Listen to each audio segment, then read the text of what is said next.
Hello and welcome. Cutting pavers is not a fashion statement, it's a practicality.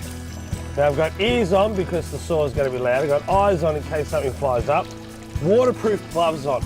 Now if you're cutting all day, you won't feel it build up on you, but eventually you'll wear the skin down on the end of your fingers and it's very painful. So gloves are a necessity. Why have I got a raincoat on back to front? Well, when you turn this bad boy on, it throws water. That water goes straight down the front of your raincoat where you either have a zip or buttons, and it eventually gets in. So I know I look like I'm going to a crisscross concert, but I'm actually going to cut a paver.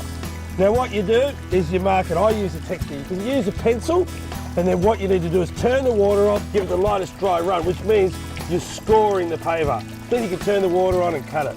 Why do you need water? It cools down the blade so it lasts longer.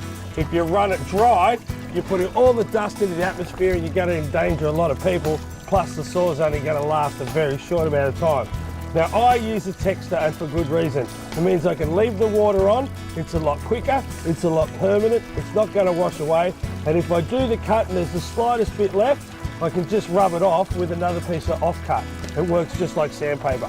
Alright, what you need to do is make sure you're comfortable, there's no kids or anyone around you that you need to worry about before you turn it on. You can get electric and petrol. I prefer electric. I know electricity and water shouldn't mix, but the engine's a long way away.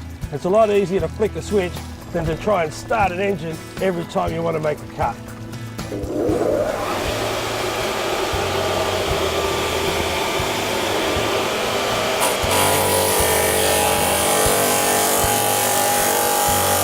Let the saw do the cutting.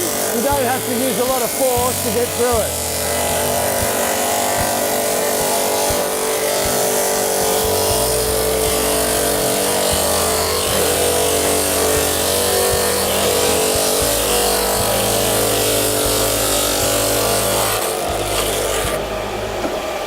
What I like to do now is leave the water running for a little bit longer and just give my cut a wash off. That means when you go to lay them, they're not going to dry and have a big dusty film over them.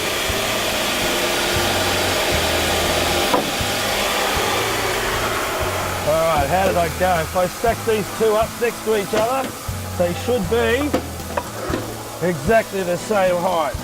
Oh, there's a millimetre in it, but it's a pass.